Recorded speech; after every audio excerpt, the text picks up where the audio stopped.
Sobat Belajar, selamat datang di Ayo Belajar.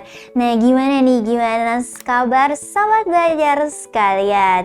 Gimana? Apakah sedang biasa-biasa aja? Atau lagi seneng banget? Atau mungkin ada yang lagi sedih banget? Atau ada yang lagi, udahlah kak, aku lagi nggak mood ngapa-ngapain. Nah tapi kan sekarang kita mau belajar nih.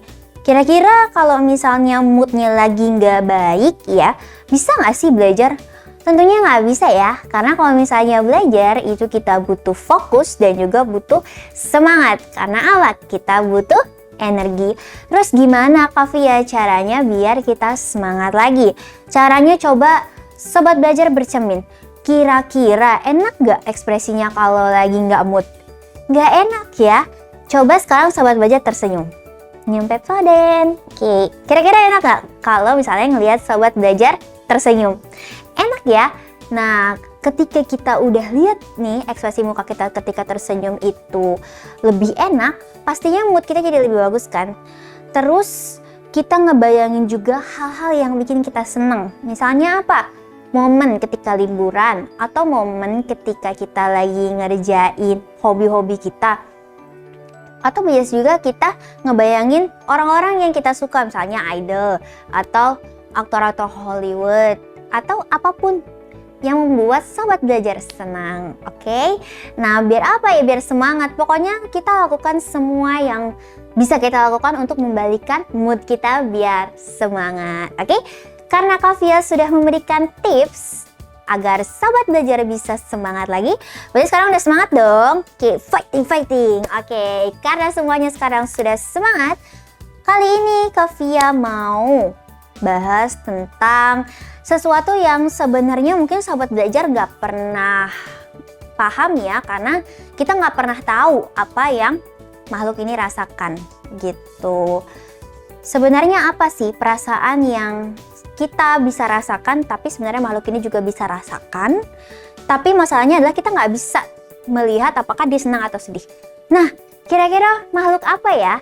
Nah, jadi tahu nggak makhluk yang kita nggak bisa baca apa yang mau dia lakukan? Makhluk yang kita nggak bisa baca ekspresi dia itu lagi senang atau sedih. Kira-kira udah tahu makhluknya apa? Yaitu adalah tumbuhan. Oke, Sobat Belajar, tumbuhan itu adalah makhluk hidup, ya kan? Walaupun katanya nggak pernah bergerak ataupun punya perasaan. Tapi sebenarnya tumbuhan itu bisa baper loh Sobat Belajar. Bahkan tumbuhan itu bisa terluka. Gimana caranya tumbuhan bisa merasakan luka? Bagaimana caranya tumbuhan itu bisa mengekspresikan kalau dia sedang terluka? Kira-kira gimana ya? Nah, kali ini Kak Via mau bahas tentang bagaimana nih caranya tumbuhan itu mengobati lukanya, alias pengobat luka pada tumbuhan pada bab konsep serta pertumbuhan dan perkembangan pada tumbuhan. Oke, kita lihat. Ini ada seseorang yang sedang memetik bunga, ya. Terus di sini ada seseorang yang sedang menggergaji batang. Nah, yang di sebelah sini ada ibu-ibu yang sedang memetik daun teh. Kegiatan ini sebenarnya nggak mencurigakan ya Sobat Belajar, alias ya memang normal terjadi dan juga wajar terjadi. Tetapi sebenarnya semua kegiatan yang ada di sini adalah bentuk dari terlukanya tumbuhan gitu. Jadi tumbuhan itu terlukanya bukan karena misalnya jatuh, bukan karena kesayat atau gimana, tapi karena daunnya dipetik, karena batangnya dipotong, atau karena daunnya dipetik gitu. Nah, semua ini adalah bentuk dari yaitu terlukanya tumbuhan. Beda ya sama manusia. Kalau manusia itu terluka mengeluarkan apa? Mengeluarkan darah, bisa menangis, bisa ngasih ekspresi kesakitan. Tapi kalau tumbuhan nggak bisa. Kalau manusia ataupun hewan misalnya terluka itu bisa diobatin pakai apa ya? Pakai plester, pakai alat jahit dan segala macam. Kalau misalnya tumbuhan, kira-kira bagaimana dia bisa mengobati semua lukanya? Nah, Karena sekarang Sobat Belajar sudah tahu nih, ternyata memetik bunga, memetik daun, dan juga menggergaji batang itu adalah bentuk dari melukai tumbuhan. Berarti sekarang jangan sembarangan ya untuk memetik bagian dari tumbuhan. Karena apa ya? Ini adalah organ-organ dari tumbuhan. Bunga, daun, dan batang, dan juga akar itu adalah organ dari tumbuhan ya. Berarti kalau ketika kita mencabut, memotong, atau menggunting semua organ itu, berarti kita sudah melukai tumbuhan gitu. Nah, uniknya adalah ketika tumbuhan itu mengobati dirinya, mengobati luka-lukanya itu dilakukan oleh dirinya sendiri. Kalau misalnya kita manusia, tadi Kavia bilang kita harus butuh alat jahit, kita harus butuh plester, berarti kan pertolongannya dari luar. Tapi kalau misalnya tumbuhan itu dari dalam dirinya sendiri. Bagaimana bisa? Itu melalui jaringan kambium gabus. Oke. Nah, masih ingat ya, kalau misalnya kambium di dalam tumbuhan dikotil itu ada dua ya, ada kambium vaskular. Nih, kambium vaskular kambium, dan juga kambium gabus. Oke. Nah, bedanya adalah kambium vaskular ini isinya apa kalau vaskular? Berarti floem dan juga xilem. Sudah tahu ya, floem dan xilem itu berarti fungsinya untuk pengangkutan fotosintesis dan juga pengangkutan air dari dalam tanah. Nah, kalau kambium gabus dia fungsinya untuk pertumbuhan sel. Jadi, kambium gabus itu dia memiliki arah pertumbuhan keluar dan juga ke dalam. Yang keluar, sini ya, sini aja deh. Yang keluar itu namanya velogen, yang ke dalam namanya veloderm. Nah, jadi karena dia punya pertumbuhan yang ke arah luar yaitu velogen dan pertumbuhan yang ke arah dalam namanya veloderm, makanya dia bisa melindungi tumbuhan. Jadi kalau misalnya tadi kita misalnya metik daun, ya kan, daun teh kan emang digunakan untuk membuat teh kan, berarti emang harus dipetik. Nah, berarti kan tumbuhan itu sudah kehilangan daunnya, ya kan. Nah, disinilah tugasnya dari kambium velogen untuk membentuk daun baru, begitu, oke? Karena dia pertumbuhannya ke arah keluar, gitu. Nah, kemudian kalau veloderm itu untuk apa, Kak? Kalau veloderm ini dia membentuk jaringan pelindung ke arah dalam. Gitu, nantinya veloderm dan juga floem serta lapisan gabus itu akan membentuk yang namanya kayu. Nah, kayu ini dia kan akan terus tumbuh. Makanya di tumbuhan dikotil itu ada yang namanya pertumbuhan sekunder atau pertumbuhan ke arah samping untuk memperbesar diameter yang disebabkan oleh apa? Karena adanya aktivitas veloderm, adanya aktivitas lapisan gabus, dan juga adanya aktivitas dari floem. Jadi trio ini membentuk membentuk kayu nih yang nantinya akan menjadi pertumbuhan sekunder pada tumbuhan dikotil. Nah, kenapa tumbuhan monokotil itu nggak bisa nih dia membuat pertumbuhan sekunder? Ya karena dia tidak memiliki kambium. Dasarnya dari pertumbuhan sekunder itu adalah kambium. Ketika tumbuhan tidak memiliki kambium, berarti tidak akan ada pertumbuhan sekunder. Berarti ya sama-lamanya batangnya tidak akan terlapisi oleh kayu. Nah, seperti itu ya, Sobat Belajar, kunci dari tadi cara pengobatan luka pada tumbuhan. Jadi dengan apa? Dengan kambium gabus. Oke, Sobat Belajar. Lalu bagaimana nih, Kak, tumbuhan ini kok bisa tumbuhan ini bisa mengobati lukanya dengan tadi kambium gabus.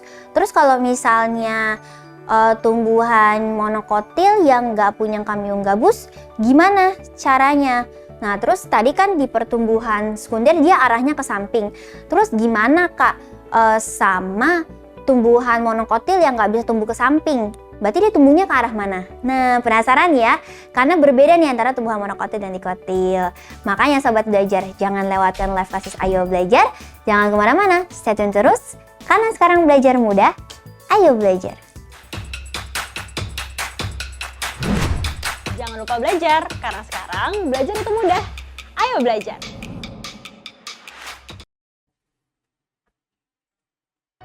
Oke, sobat belajar, gimana?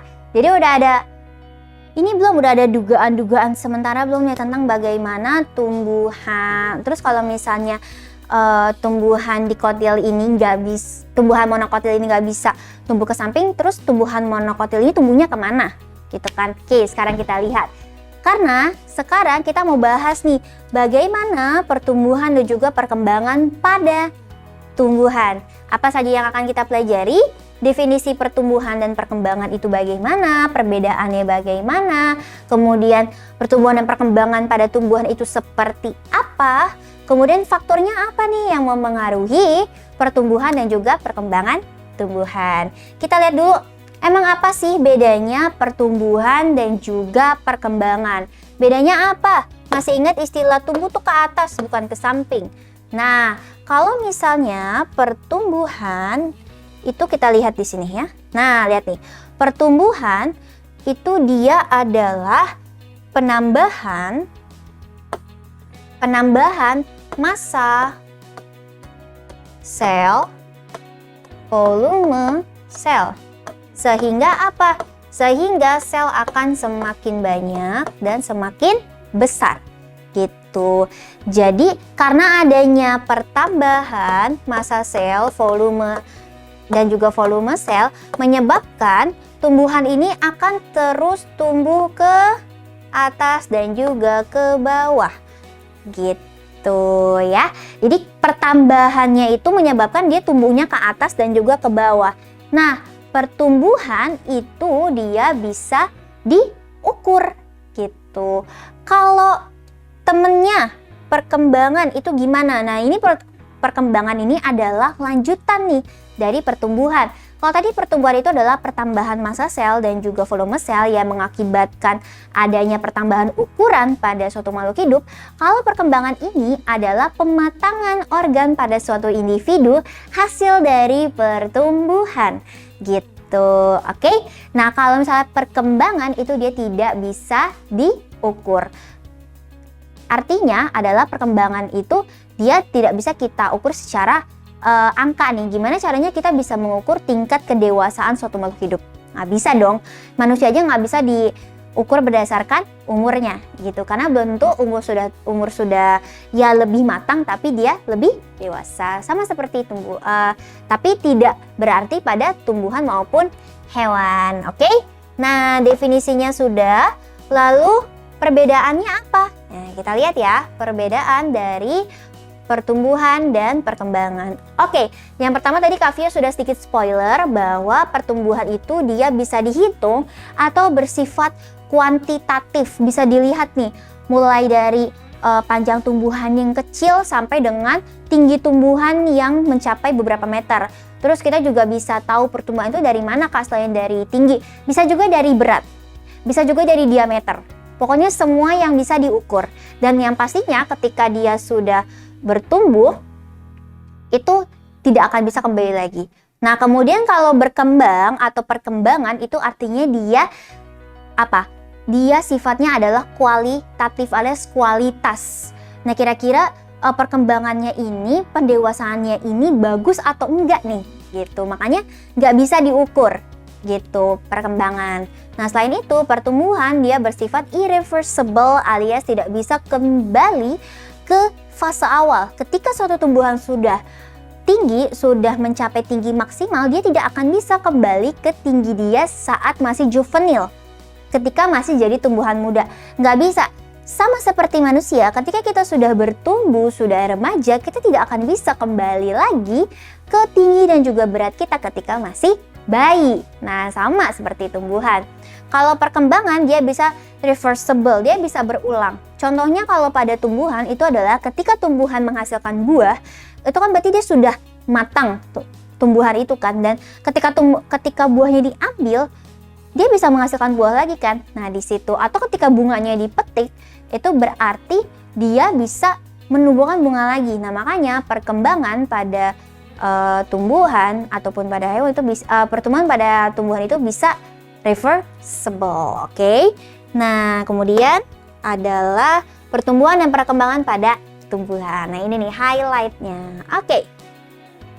Kita lihat pertumbuhan dan perkembangan pada tumbuhan. Kita mulai dulu dari yang namanya perkecambahan. Kemudian nanti akan lanjut ke pertumbuhan dan terakhir akan mencapai kematangan pada proses perkembangan. Karena ketika tumbuhan itu memulai fase hidupnya, dia pasti akan dimulai dari fase perkecambahan gitu. Atau mulainya tumbuhan itu tumbuh dari suatu biji tanaman. Nah, setelah itu tanaman ini kan akan tumbuh nih semakin panjang dan juga semakin lebar. Nah, berarti tumbuhan ini dia sudah mengalami yang namanya pertumbuhan. Kenapa? Karena kita bisa nih mengukur tumbuhan yang tadinya misalnya di sini hanya 1 cm, dia akan bertambah jadi 5 cm atau mungkin berarti akan bertambah dari 1 gram menjadi 20 gram gitu, oke? Nah, ketika tumbuhan sudah tumbuh dan sudah cukup nih pertumbuhannya, maka dia akan mengalami perkembangan yaitu pendewasaan. Nah, apa nih tandanya dari tumbuhan dewasa? Kalau misalnya hewan dan manusia bisa kita lihat, ketika sudah mengalami yang namanya pubertas, maka berarti hewan dan juga manusia itu sudah bisa dibilang mengalami perkembangan. Kalau hewan gimana? Kalau tumbuhan gimana? Kalau tumbuhan dia ketika sudah punya bunga, sudah mengalami perbungaan, berarti dia sudah mengalami pematangan. Karena apa? Karena alat reproduksi pada tumbuhan itu adanya di bunga, yaitu putik dan benang sari. Oke? Nah, kita lihat yang pertama adalah perkecambahan. Perkecambahan itu dimulai dari ketika biji kita tanam di suatu tanah, kemudian kita siram dengan air. Ya kan? Jadi kita seperti memberi energi nih pada biji yang sudah lama dorman gitu. Kan biji itu kan dia sebenarnya cadangan makanan dan juga sebagai bakal tumbuhan baru. Nah, ketika dia tidak ditanam nih, maka dia akan mengalami masa dorman. Dia akan tidur nih, istilahnya kalau di hewan adalah hibernasi gitu. Nah, gimana nih caranya kita mendobrak hibernasi dari biji tumbuhan itu agar dia bisa tumbuh menjadi tumbuhan baru? Dengan cara menyiramkan air.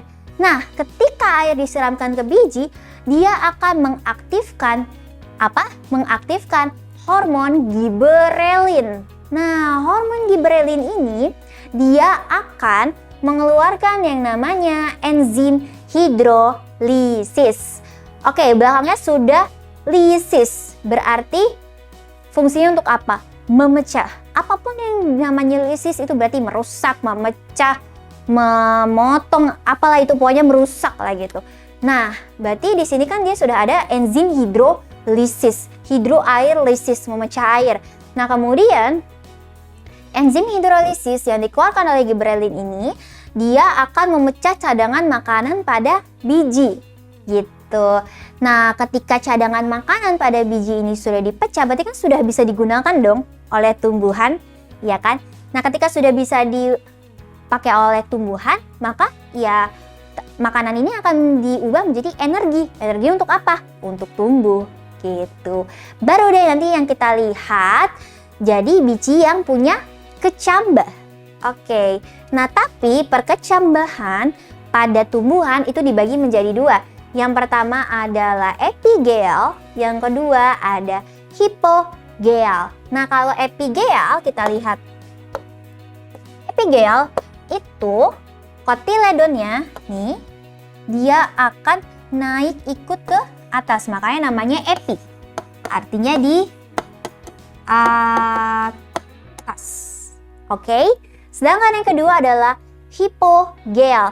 Jadi kotiledonnya tetap di bawah. Oke. Makanya namanya adalah hipo, tetap di bawah atau rendah gitu. Contohnya apa? Kalau misalnya epi itu contohnya apa coba? Kacang merah. Nah, kalau atau ercis, kacang merah. Nah, kalau misalnya Hipogel itu contohnya adalah kacang hijau. Oke. Nah, coba sobat belajar perhatiin nanti ketika sobat belajar iseng nih nanam kacang merah atau kacang hijau, lihat kira-kira kotiledonnya ikut ke atas gak ya? Atau kotiledonnya tetap di bawah gak ya? Atau misalnya tumbuhan lain, apapun misalnya jeruk dilihat ya nanti kira-kira kotiledonnya itu tetap di bawah nggak ya, atau dia ikut ke atas. Iseng-iseng aja untuk membuktikan teori perkecambahan nih, karena ada yang epigel dan ada yang hipogel. Seperti itu ya. Oke, sahabat belajar. Nah, kemudian setelah berkecambah nanti tumbuhan akan mengalami yang namanya pertumbuhan. Tadi yang sempat Kavia singgung. Nah, pertumbuhan itu ada dua ya, ada pertumbuhan primer yang menambah panjang tumbuhan ke atas dan juga ke bawah gitu. Kemudian ada pertumbuhan sekunder yang arahnya itu ke samping gitu. Nah, kita lihat kalau di pertumbuhan primer itu dia punya yang namanya zona pembelahan sel ini nih, meristem, apikel, dan primer. Di sini nih, kenapa ada pertumbuhan primer yang akhirnya menghasilkan perpanjangan dari akar dan juga batang? Karena adanya tadi bertambahnya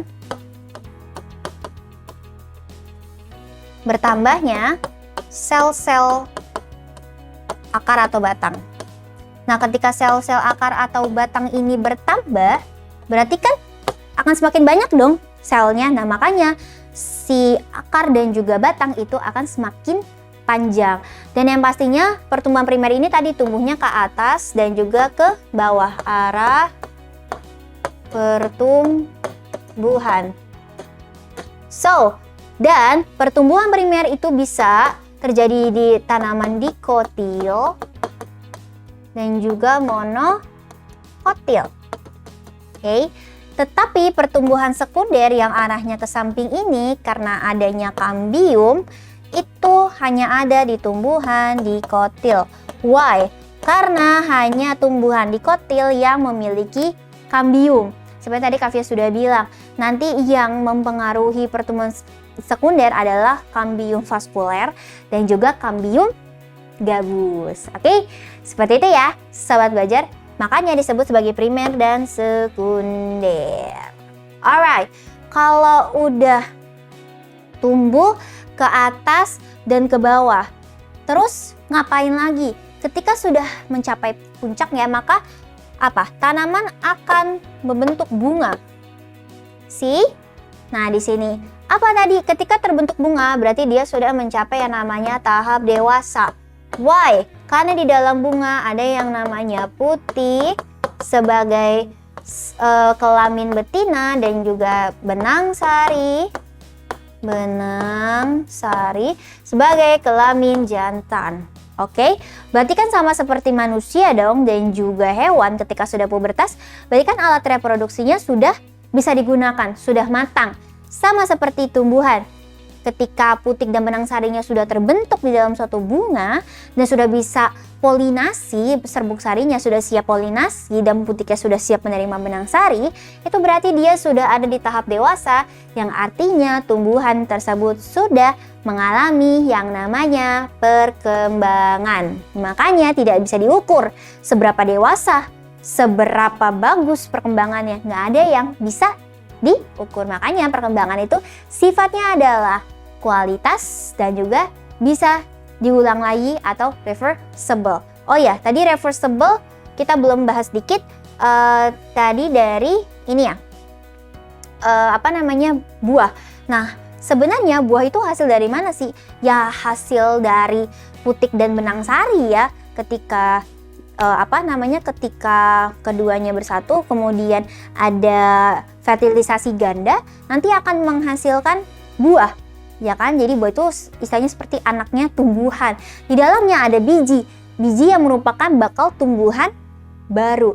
Ya sama juga, jadi kenapa tadi dibilang reversible seperti yang Kavia sudah bilang, ketika kita memetik buah dari suatu tumbuhan, ya misalnya mangga, jambu, atau apapun buah yang biasa kita makan dari pohonnya, pohon itu akan membentuk buah lagi kan. Nah, makanya tadi perkembangan disebutnya reversible, bisa diulang. Seperti itu. Oke, sih?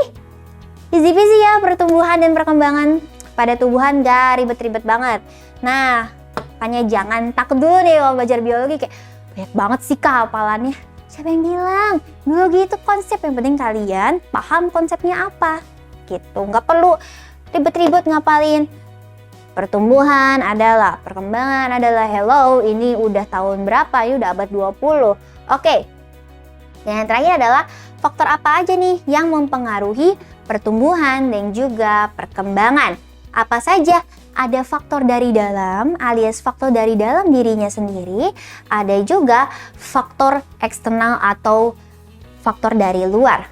Nah, kalau faktor internal itu adalah dari gen alias keturunannya. Memang gennya seperti itu. Ketika misalnya kita melihat ada suatu tumbuhan yang memiliki warna, misalnya warna rantingnya beda atau rantingnya diameternya beda sama tanaman yang lainnya, ya udah, itu bukan berarti ada kelainan, tapi memang genetik dari keturunan sebelumnya seperti itu. Nah, kedua adalah hormon. Nah, hormon itu ada banyak ya, jadi di dalam tumbuhan itu ada hormon juga. Nggak hanya manusia dan hewan yang punya sistem endokrin, tapi tumbuhan juga punya hormon. Salah satunya tadi sudah Kavia spoiler nih, yaitu adalah gibberellin ya. Nah, selain gibberellin ini ada teman-temannya juga. Yang pertama adalah auksin, yang kedua adalah sitokinin, gibberellin, gas etilen, dan kalin. Nah, oke. Yang pertama kita bahas adalah auksin dulu. Nah, auksin ini dia hormon pertumbuhan yang memicu pertumbuhan pada tumbuhan gitu. Tapi auksin ini punya musuh. Siapa musuhnya? Musuhnya adalah cahaya matahari. Ketika auksin itu dia terkena cahaya matahari, maka pertumbuhannya akan berhenti. Jadi biasanya sobat belajar, kalau sobat belajar perhatikan, arah tumbuh-tumbuhan itu biasanya dia akan berbanding terbalik, dia akan menghindari cahaya matahari. Kenapa? Biar auksinnya akan semakin panjang. Jadi auksinnya bisa tetap berjalan gitu. Makanya dia menghindari matahari. Kemudian ada sitokinin, yaitu sebagai zat anti penuaan. Biasanya ada tumbuhan yang selalu evergreen. Jadi apapun seasonnya, apapun musimnya, dia akan tetap green. Biasanya kan kalau misalnya tumbuhan di 4 musim, dia ini ya, warnanya selalu beda-beda setiap musim. Tapi kalau misalnya tumbuhan yang evergreen, karena dia punya banyak sekali sitokinin, dia jadinya tidak bisa berubah warna. Ada gibberellin yang tadi untuk memecah makanan, etilen untuk mempercepat perkembangan tumbuhan, dan kalin untuk memacu pertumbuhan organ-organ gitu. Nah, kemudian faktor luarnya apa? Suhu, cahaya, kelembaban, dan kesetean oksigen. Oke, ya faktor-faktor biasa yang ada di luar yang mempengaruhi pertumbuhan dan juga perkembangan tumbuhan. Oke, sobat belajar, karena sekarang sudah tahu nih bagaimana pertumbuhan dan perkembangan pada tumbuhan, semuanya jangan pernah malas belajar ya. Karena sekarang belajar mudah, ayo belajar. Jangan lupa belajar, karena sekarang belajar itu mudah. Ayo belajar!